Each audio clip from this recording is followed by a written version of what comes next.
गत प्रणाली हो त्यो प्रणालीको अन्त्य गर्दै आधुनिकीकरणको दिशातर्फ अगाडि बढाउने त्यो सोच र उद्देश्य राखेर उहाँहरूले यो कार्यक्रम पार्नको निम्ति अत्यन्तै मेहनत गर्नुभयो। त्यसमा विशेष गरेर हाम्रो कृषि ज्ञान केन्द्रका कर्मचारी साथीहरूको विशेष अझ भन्ने हो भने यही कार्यक्रमलाई फोकस गरेर जसले दिन रात नभनिकन खटिरहनु भएको छ महेन्द्रजी, उहाँले पनि अनि यो ठाउँलाई उच्च प्राथमिकता दिएर तपाईहरुको जुन जोश जाँगर छ, जुन जागरुकता छ, यसलाई समेत उहाँले आत्मसात गरेर यो कार्यक्रम यहाँ पारिएको छ। मलाई विश्वास छ जुन एउटा आशा अपेक्षा बोकेर यो कार्यक्रम हामीले यो ठाउँ यो गाउँ छनौट गरेका छौँ, मलाई विश्वास छ त्यो हामीले आशा गरे भन्दा पनि अझै यहाँहरूले परिणामको हिसाबले बेसी गर्नुहुनेछ भन्ने कुरामा मैले विश्वास लिएको छु। किनकि हामीले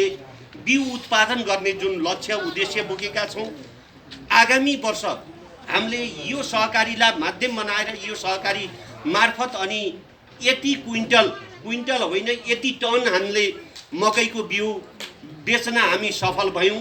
यो कार्यक्रम तपाईहरुले पार्दिनको कारण हामीले यति क्विन्टल हामीले प्रति घर परिवार यति क्विन्टलका दरले हामीले मकैको बिउ बेच्न सफल भयौँ अथवा उत्पादन गरेर तयार गरेका छौँ। यसको निम्ति बजार व्यवस्थापनको निम्ति कृषि ज्ञान केन्द्रले सहयोग गरोस्। हामीले जिताएर पठाएका निर्वाचित पदाधिकारीहरूले हामीलाई सहयोग गर्नुस् भन्ने त्यो वातावरण सिर्जना गर्नको निम्ति तपाईहरुलाई यो दिनले प्रेरणा दियोस् भन्ने म अनुरोध गर्न चाहन्छु। र तपाईहरुले उत्पादन गरेका चिजहरू, तपाईहरुले जुन मकैको बिउ उत्पादन गर्नुहुनेछ त्यो बिउलाई कृषि ज्ञान केन्द्रले त्यसलाई सर्टिफाई गर्नेछ र त्यो तपाईहरुले उत्पादन गरेको बिउ नबिक्ने परिस्थिति हामी निर्माण हुन दिँदैनौँ।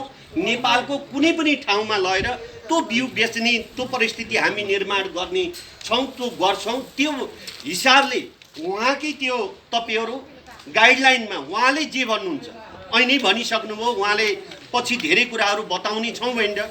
जस्तै बिउ उत्पादन गर्ने सवालमा तपाईले यहाँ एउटा बिउ रोप्नुभयो, फेरि यो ठाउँमा हाम्रो परम्परागत जुन रोप्दै आएको बिउ रोप्नुभयो भने यो बिउको निम्ति यहाँ रोपेको बिउको निम्ति त्यो उपयुक्त हुँदैन। उहाँले भन्न खोजेको सायद जो एउटै प्लटमा तपाईहरुले बिउ उत्पादन गर्दा एउटै एरियामा अर्को बिउ उत्पादन नगर्दिनुस् भन्ने हो उहाँको ध्येय। मैले बुझे अनुसार तपाईहरुलाई पछि यो विषयमा उहाँले अझै बेसी जानकारी गराउनु नि छ। किनकि तपाईहरुले त्यो बिउ अर्को बिउ ल्याएर त्यो माना रोप्नुभयो भने अनि पछि गएर त्यहाँ त्यो क्रसिङ हुन्छ, त्यो खास अब त्यो ओरिजिनल बिउ उत्पादन हुन सक्दैन। त्यस मानेमा पनि तपाईहरुले त्यो भावनालाई पनि बुझेर तपाईहरुले एउटै एरियामा यो जुन जातको मकै तपाईहरुले प्राप्त गर्दै हुनुहुन्छ त्यो एउटै एरियामा एउटै ठाउँमा अथवा एउटै गाउँमा त्यो ढङ्गले तपाईहरुले रोपेर अनि बिउ उत्पादन गर्नु होला। यो कुरा मैले यति नै भने। र जुन आज यिनी उपकरणहरू तपाईहरु पाउँदै हुनुहुन्छ 19 वटा तपाईहरुले हाते अब मिनी 18 वटा तपाईहरु हाते मिनी टेलर भन्नु भन्दा ट्र्याक्टर हो, हाते ट्र्याक्टर तपाईहरु प्राप्त गर्दै हुनुहुन्छ। यसलाई तपाईहरुले आफ्नो छोराको लालन पालन पोषण गर्दा जति अब त्यो आमा बाले जति हामीले सुरक्षा संरक्षण गर्छौं त्यही हिसाबले यो सम्पत्ति पनि मेरो सम्पत्ति हो, यसको संरक्षण मैले मेरो बच्चाको जस्तै गर्नुपर्छ भन्ने त्यो सोचका साथ यसलाई जतन गरेर यसलाई सञ्चालन गर्नु होला। यसलाई राम्रोसित तपाईले संरक्षण गर्नुभयो भने यसले तपाईहरुलाई लाभान्वित बनाउँछ र तपाईहरुको सायद अब यो समितिले अब प्रति घण्टा चलाएको यति भन्दा त्यहाँ दर पनि तोक्ने छ। त्यही दरमा त्यही रेटमा हामी सबैले अब त्यो यो प्राप्त नगर्नेले पनि यो हामी उपभोग गर्न सक्छौं। गर्दा अब नोमिनल पैसा राखेर अनि तोक्ने काम गर्नु होला र जसले लग्नुहुन्छ प्राप्त गर्नुहुन्छ त्यो प्राप्त गर्नेले यसलाई यो मेरो कमाई खाने यो एउटा सम्पत्ति हो भन्ने ठानेर यसको जतन गर्नु होला। न कि अहिलेसम्म हाम्रो के भएको छ भन्नुहुन्छ भने अब फ्रीमा अथवा 50% ला पनि अब त्यसलाई सित्तैमा पाए जस्तो ठानेर अनि त्यो चीजको संरक्षण नगर्ने यो बानी हामीमा त्यो परम्परा छ। यसको अन्त्य गर्न जरुरी छ।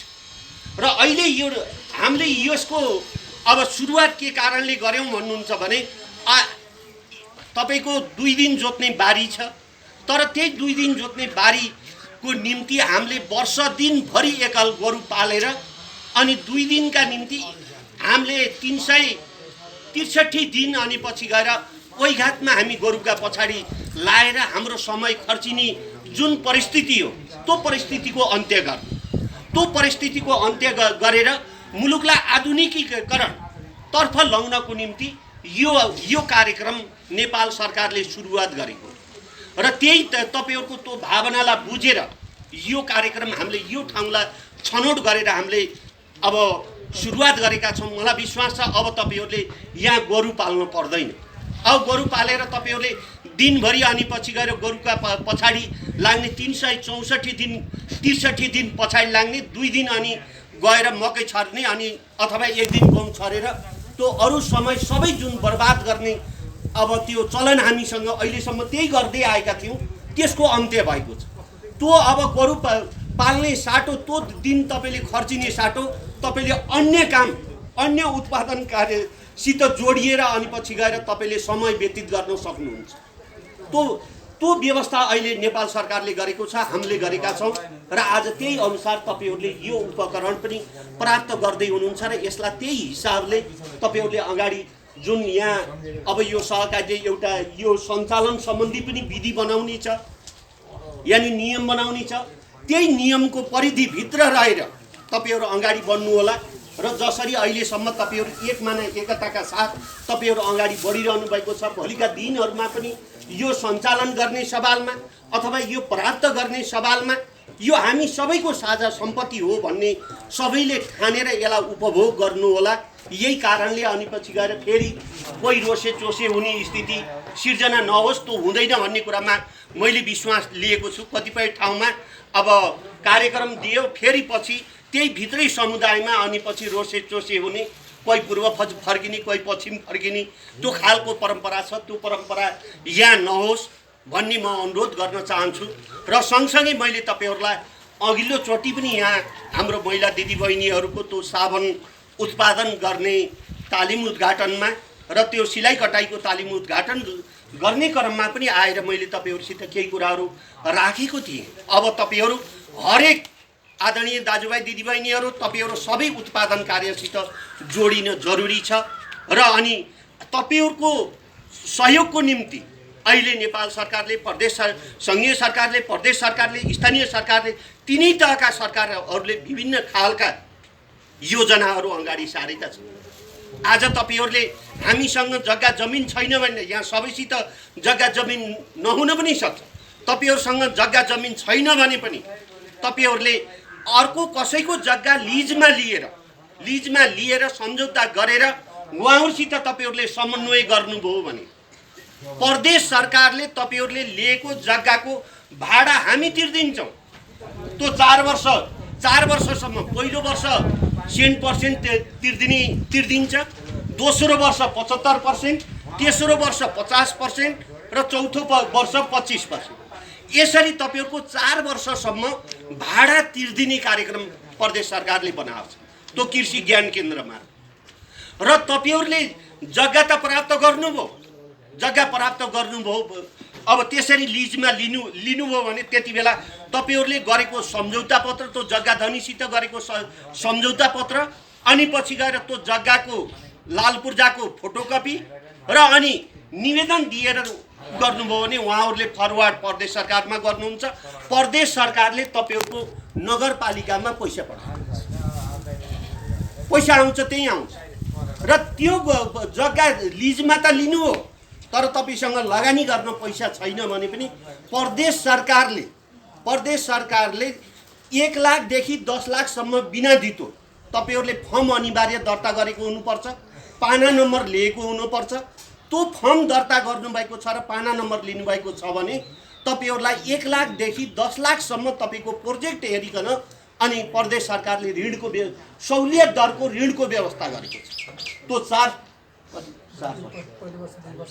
2% ब्याजमा 2% ब्याज तिरेर पहिलो वर्ष 2% ब्याज तिरेर तपाईहरुलाई 1 लाखदेखि 10 लाखसम्म त्यो ऋणको व्यवस्था गरेको छ, यानि लगानीको व्यवस्था गरेको छ भन्नु। र 10 लाखदेखि 1 करोडसम्म तपाईँहरूको 5-6% ब्याजमा तपाईँहरूले धितो राखेर अनि पछि गएर त्यो लगानी गर्नको निम्ति बजेट ऋणको व्यवस्था गर्ने गरी त्यसमा पनि तपाईँहरूलाई फेरि सहज गर्नको सहजीकरण गर्नको निम्ति प्रदेश सरकारले एकजना ऋण सहजकर्ता भनेर कृषि ज्ञान केन्द्रमै राखिदिएको छ। अर्घाखाँची जिल्लाको सवालमा वर्षा चुलाली भन्ने एकजना बहिनी हुनुहुन्छ, यही अर्घाखाँची जिल्लाको बहिनी हुनुहुन्छ, उहाँ अधिकृतको रूपमा त्यही हुनुहुन्छ, कार्यरत हुनुहुन्छ। त्यो सुविधा तपाईँहरूले प्राप्त गर्नको निम्ति तपाईँहरू लाग्नु पर्यो। अब लगानी गर्न मसँग पैसा छैन भनेर निधारा अनि पछि गाँठा पार्नुपर्ने अवस्था छैन। त्यसको निम्ति पनि प्रदेश सरकारले त्यो खालको कार्यक्रम हामीले अगाडि सारेका छौँ, ल्याएका छौँ। र त्यस्तै गरेर तपाईँहरूले उत्पादन गर्नुभयो, उत्पादन गरेका चिजहरूले बजार पाउँछन् कि पाउन्न, यो बारेमा पनि हामीलाई चिन्ताको विषय छ। अब बजार यदि हामीले उत्पादन गरेका चिजहरूले बजार पाएनन् भने त भोलि त हामी त सकिन्छौँ। त्यसको निम्ति पनि अहिले प्रदेश सरकारले यही अर्घाखाँची जिल्लाका 25-30 वटा सहकारीहरूसित समन्वय गरेर एउटा सङ्कलन केन्द्र भनेर अब सन्धि खर्कमा बनाइसकेको छ र तपाईँहरूले उत्पादन गरेका चिजहरू उसले खरिद गर्छ र त्यहाँ बिक्री वितरण भएका बिक्री वितरण त्यही हुन्छ। त्यहाँ हुन सकेन भने बुटोल पठाउँछ, बुटोल पठाउने गरी अनि त्यो खालको व्यवस्थापन पनि प्रदेश सरकारले गरिसकेको छ। र त्यो नेकपा एमालेको पार्टी कार्यालयसित जोडिएको ठाउँमा अहिले विशाल त्यहाँ भवन बनेको छ। तपाईँहरूले कतिको ख्याल गर्नुभयो? त्यो सङ्कलन केन्द्र हो। यहाँ तपाईँहरूले उत्पादन गरेका चिजहरू यो सहकारीले त्यो सहकारीलाई दिन्छ, त्यो सहकारीले त्यहाँ वितरण हुने त्यहीँ बेच्छ, त्यहाँ नबिकेको चिज बुटोल पठाउँछ। यो हिसाबले तपाईँहरूले उत्पादन गरेको चिजसम्म खरिद गरिदिने गरी त्यो व्यवस्थापन गर्ने काम अहिले हामीले गरेका छौँ भने तपाईँहरूले उत्पादन गरेका चिजहरूमा पनि अब के होला भनेर चिन्ता गर्नु पर्दैन। तपाईँहरू जति सक्नुहुन्छ उत्पादन गर्नुहोस्। र सँगसँगै अहिले तपाईँहरूले यही सहकारीको माध्यमबाट तपाईँहरूले हाम्रो पशु ज्ञान केन्द्र कपिलवस्तुमा भए पनि त्यसका प्रतिनिधिहरू यहाँ प्रतिनिधिको रूपमा यही जिल्लामा पहिलाको पशु कार्यालयमा अहिले पनि त्यहाँ हाम्रा कर्मचारीहरू हुनुहुन्छ। तपाईँहरूले यो सहकारीले योजना बनाएर अनि पछि गएर त्यससित सम्झौता गर्नुभयो भने यहाँका किसानहरूले उत्पादन गरेको जुन दुध हुन्छ त्यो दुधको यहाँ रेकर्ड गरेर तपाईँहरूले राख्ने र त्यो रेकर्डको आधारमा अनि पछि गएर तपाईँहरूलाई प्रति लिटर 2 रुपियाँका दरले त्यो अनुदानको व्यवस्था गरेको छ। र तपाईँहरूले उत्पादन गरेका बोका खसी छन् र तपाईँहरूले बजार पठाउने हो भने तपाईँहरूले यो सहकारीले त्यहाँ उसित सम्झौता गरिसकेपछि तपाईँहरूले प्रति किलो मासुको